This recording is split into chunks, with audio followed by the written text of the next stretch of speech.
दोस्तों, अगर आपके पास भी किसी भी बैंक के सेविंग अकाउंट है तो आप लोगों को पता होगा कि आपके सेविंग अकाउंट पर 2.5 से 3% पर एनम के हिसाब से इंटरेस्ट रेट मिलती है। क्योंकि सेविंग अकाउंट पर बैंक आपको ज़्यादा ब्याज देता नहीं है, लेकिन क्या आपको पता है कि आप उस सेविंग अकाउंट पर भी एफडी वाला इंटरेस्ट रेट ऑन कर सकते हो, जो कि अभी ज़्यादातर बैंकों में मैक्सिमम 8% तक की मिल रही है। तो आप सेविंग अकाउंट पर भी 8% पर एनम के हिसाब से इंटरेस्ट रेट ऑन कर सकते हो। जी हाँ, बिल्कुल सही सुना आपने। वैसे पैसा अगर आपको कमाना है बैंक से तो आप जो है फिक्स डिपॉजिट में पैसे रखते हो, लेकिन फिक्स डिपॉजिट की नियम होती है कि आपने जितने दिन तक फिक्स डिपॉजिट स्कीम के अंदर आपने डिपॉजिट किया है उतने दिन से पहले अगर आप विड्रॉल करते हो तो आपको पेनाल्टी वगैरह लग जाता है। प्री मैच्योर कभी कभी किसी एफडी में अलाउ नहीं होता है कि समय से पहले पैसे नहीं निकाल सकते। लेकिन इन सब फैसिलिटीज़, इन सब दुविधाओं को भूल जाइए, इन सब बाधाओं को भूल जाइए और आप समझिए ऑटो स्विप फीचर को। जी हाँ, ऑटो स्विप एक ऐसा फीचर है जो कि सभी बैंक आपको प्रोवाइड कराती है और वहाँ पर ही इस फीचर के जरिए आपको मैक्सिमम एफडी वाले रिटर्न मिल सकते हैं सेविंग अकाउंट के ऊपर। दरअसल यहाँ पर जो है ऑटो स्विप की फीचर जो होती है ना, वो सभी बैंक देते हैं। ए टू जेड बैंक में ये फीचर अवेलेबल होती है। किसी किसी बैंक में ब्रांच जाके एक्टिवेट कराना होता है, तो किसी किसी बैंक में इंटरनेट बैंकिंग के जरिए फीचर इनेबल की जा सकती है। और आपको बता दें कि जो सैलरीड अकाउंट होते हैं ना, उसमें ये फीचर ऑलरेडी इनेबल किया हुआ होता है लगभग बैंकों के द्वारा। तो चलिए समझते हैं ऑटो स्विप फीचर को। दरअसल ऑटो स्विप फीचर होता क्या है कि मान लो कि आपके अकाउंट में 50,000 रुपये पड़े हुए हैं। अब उस 50,000 रुपये को आप इसलिए एफडी नहीं कर रहे हो कि हो सकता है कि कभी भी ज़रूरत पड़ जाए तो आप उसे निकाल लो, लेकिन बैंक आपको फिक्स डिपॉजिट के अलावा मल्टी ऑप्शन डिपॉजिट स्कीम भी प्रोवाइड कराती है, जिसको हम लोग ऑटो स्विप कहते हैं। ऑटो स्विप समझिए या फिर एमओडी समझिए, एसबीआई की भाषा में एमओडी एस होती है, ठीक है, मल्टी ऑप्शन डिपॉजिट स्कीम। अब इसमें होता क्या है कि आपके सेविंग अकाउंट में एक थ्रेशोल्ड दिया जाता है कि इतना पैसा से ज़्यादा अगर हुआ तो ऑटोमेटिक एफडी बन जाती है।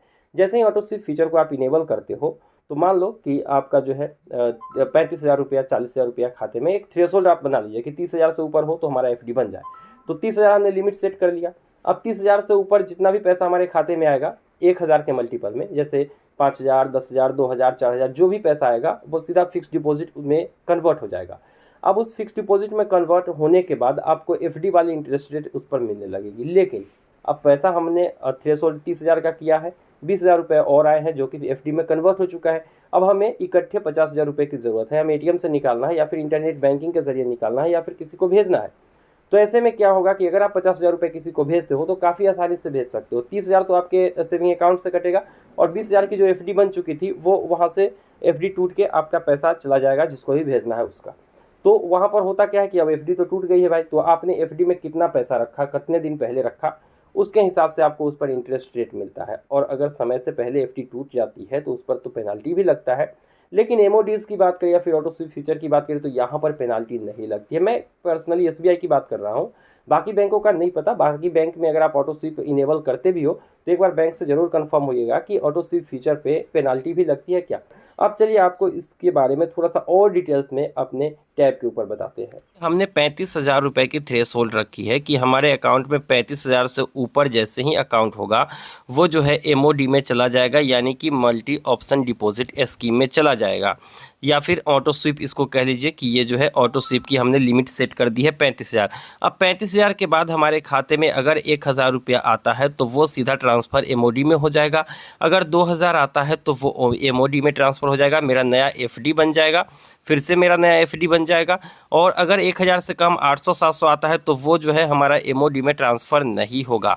तो ये चीज़ें आप समझ गए होंगे कि 1,000 के जितने भी 1,000, 2,000 ऐसे 1,000 के मल्टीपल में जो पैसे आएंगे वो एफडी नया बनते चला जाएगा और उस पर आपको इंटरेस्ट रेट मिलता जाएगा। अब इंटरेस्ट रेट कैसे मिलेगा इसको समझ लेते हैं। तो इसके लिए आपको हम यहाँ पर दिखा चुके हैं, एसबीआई का ये है मौजूदा इंटरेस्ट रेट। अब मान लेते हैं, पहले तो ये भी समझ लीजिए कि आप जो है मान लो कि 35,000 रुपये आपके अकाउंट पे है, अभी आपको आ गया 50,000 रुपया खाते में और ये आपका जो है एमओडी में चला गया, यानी कि एफडी क्रिएट हो गया है।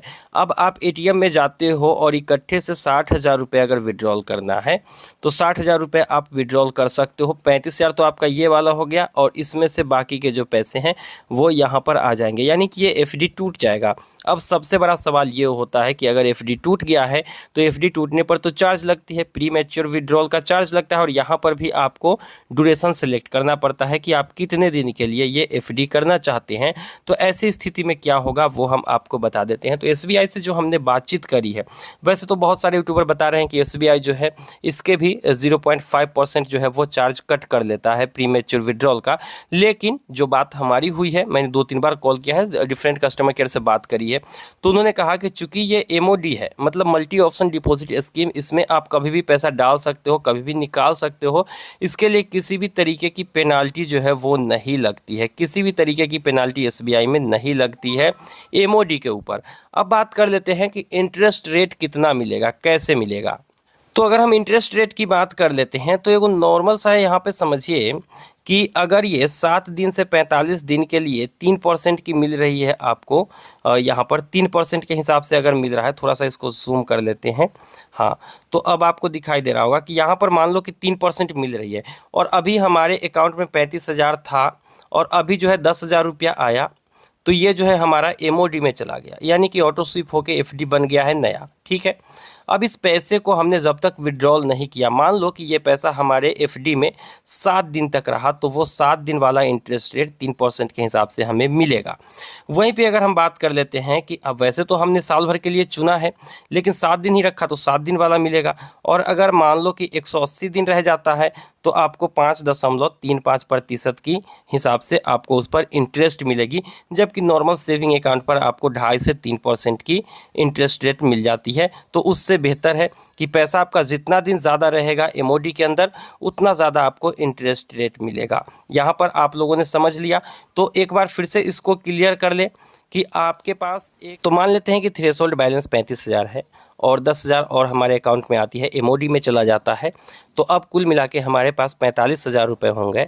अब 45,000 रुपये हमें एटीएम से विड्रॉल करना है, तो अगर आप एटीएम से विड्रॉल करते हो इकट्ठे 45,000, तो ये पैसा और ये पैसा दोनों विड्रॉल हो जाएगा, और यहाँ पर इंटरेस्ट जो बनता है वो आपको मिल जाएगा, और बाकी कोई भी पेनाल्टी आपको इस पर नहीं लगेगी। ये एसबीआई की हम बात करते हैं, सभी बैंकों में ऐसा हो सकता है नहीं हो, सभी बैंक अलग अलग यहाँ पर फैसिलिटी देते हैं। ऑटो स्विप के अंदर सभी का थ्रेशोल्ड बैलेंस अलग होता है, सभी की पॉलिसी अलग होती है, तो कौन सा बैंक आपको पेनाल्टी चार्ज करता है कौन सा नहीं, ये आप अगर जिस भी बैंक के खाता धारक है कस्टमर केयर को कॉल करके ऑटो स्विप के बारे में पूछेंगे, वो आपको पेनाल्टी बता देगी। लेकिन मुझे नहीं लगता है कि इस पर किसी भी तरीके की पेनाल्टी लगना चाहिए, लेकिन बाकी यूट्यूबर्स भी बताते हैं कि एसबीआई में भी लगता है, लेकिन एसबीआई से हमने बात करी तो वहाँ पर नहीं लगता है। इसलिए बेहतर होगा कि अपने बैंक से एक बार कंफर्म होकर ही आप इस तरीके के फीचर को इनेबल करिएगा।